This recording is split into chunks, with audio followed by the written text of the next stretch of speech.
So where did we leave off? Right about here. Okay, and we're going to go into this little segment. It's going to go straight to the whittlers, and don't you worry, there's going to be more pictures of cool knives.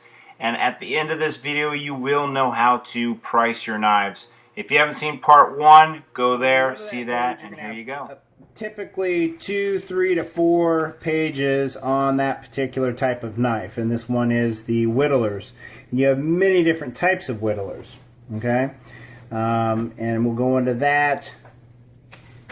You know, like you got your equal end whittlers, your sleeve board whittlers, your 3-blade physician knives, jumbo whittlers, and all that kind of stuff. Now, this particular knife right here, it's an equal end whittler. Okay, so we're going to go to this section right here, and the equal end whittler has a little paragraph I can read to you guys. Whittlers have been made in almost every variety of handle shape and size, used for standard 2 and 4 blade pen knives. Ordinarily, equal end or senator whittlers are the most common.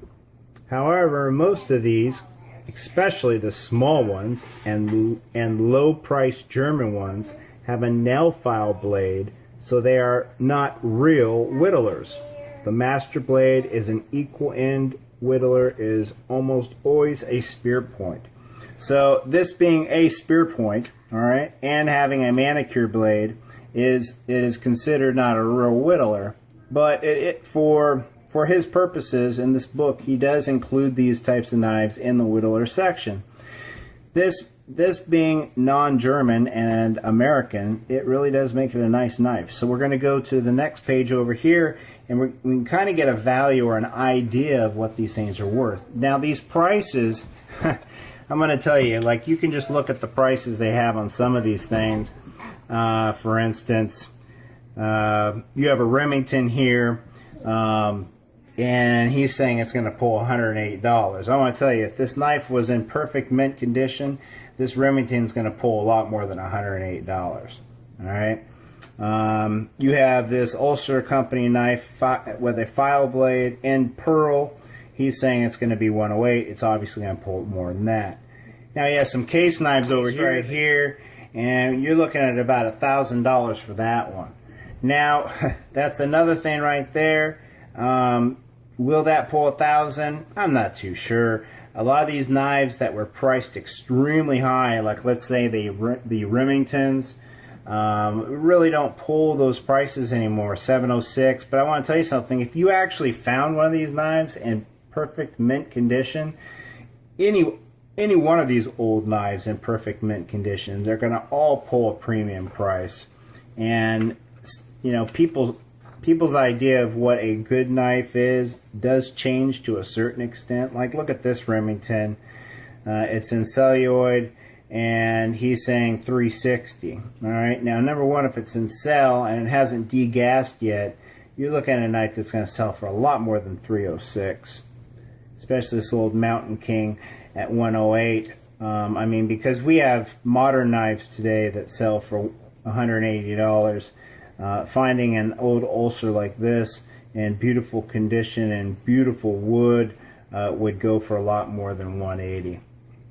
All right, so keeping that in mind, we're going to go to the value chart, and the value chart will basically tell you equal end or sleeve board or whatever. Now we know that my knife is in the high value.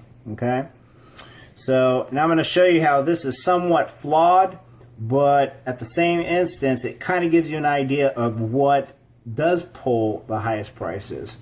All right, so we're starting off, basically it's an equal end.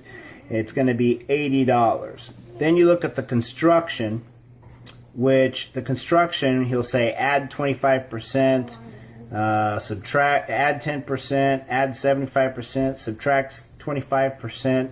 And now that is for instance, if it has a file or a manicure blade, you're going to subtract 25%.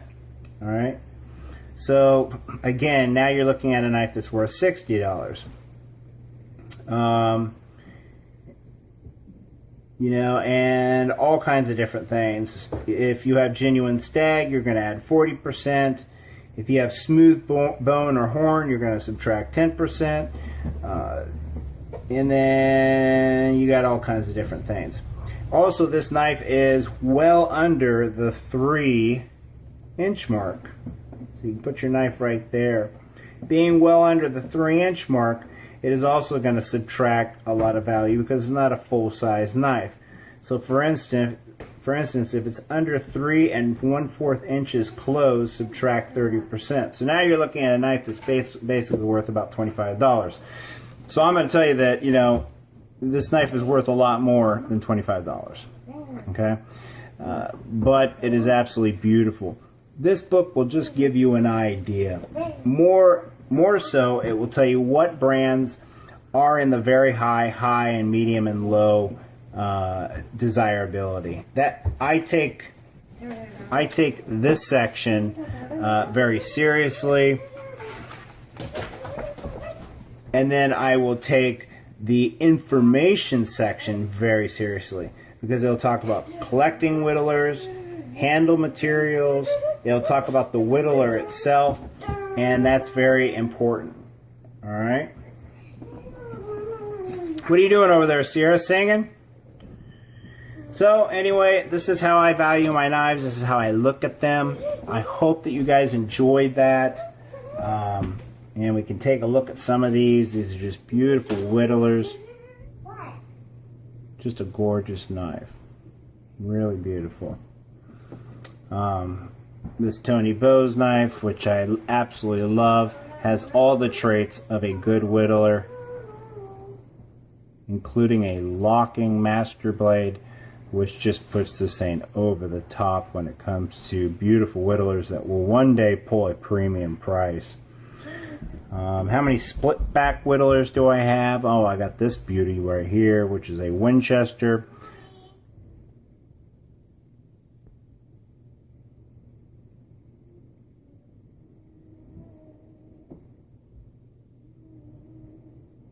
Just gorgeous.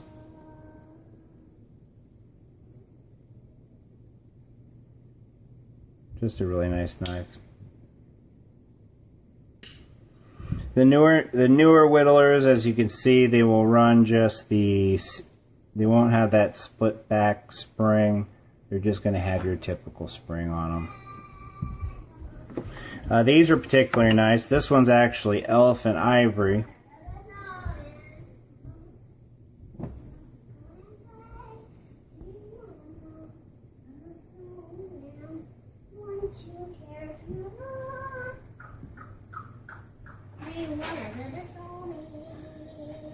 And there's 3 in this set. I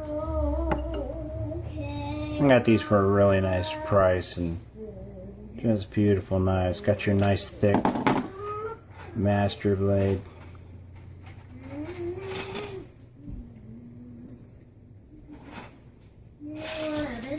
And these are made by Hibbard.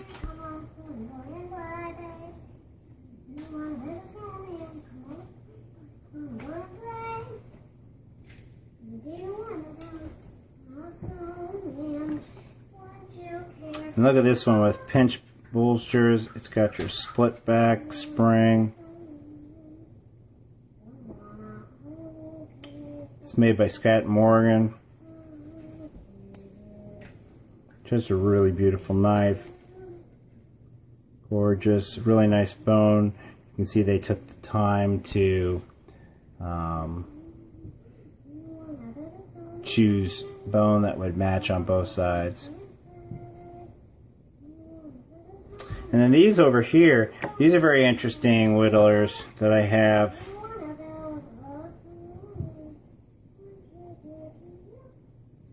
And these are made by Bruckmann, which is a German company. And I got to tell you, they probably make some of the most beautiful knives out there.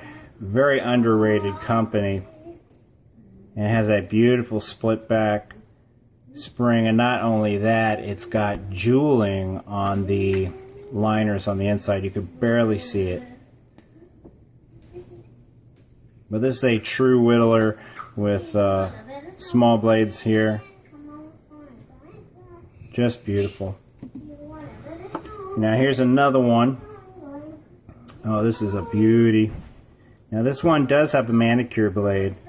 Another one made by Bruckmann. It's got that Nice polish on it. I forget the name off the top of my head, what type of polish that is, but it is a special process to get it that shiny. I'm talking a mirror polish. And it's crocus or something like that.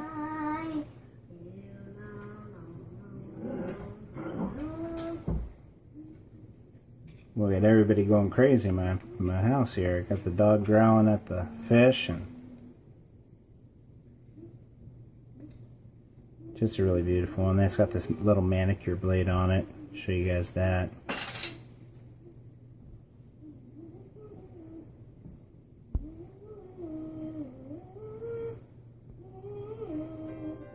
Just a beautiful knife.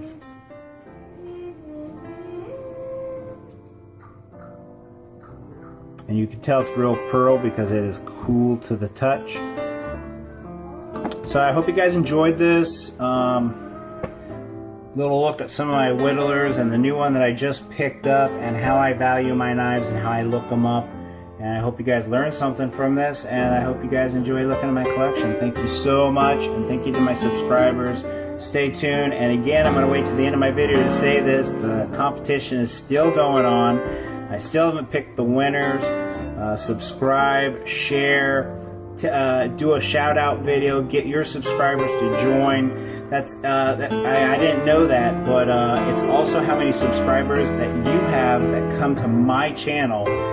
That also helps your engagement. So when it comes to my fan page, I'm going to tell you, RDP Project, he is way up there. I've received a lot of subscribers from his channel. I really appreciate it. Thank you so much.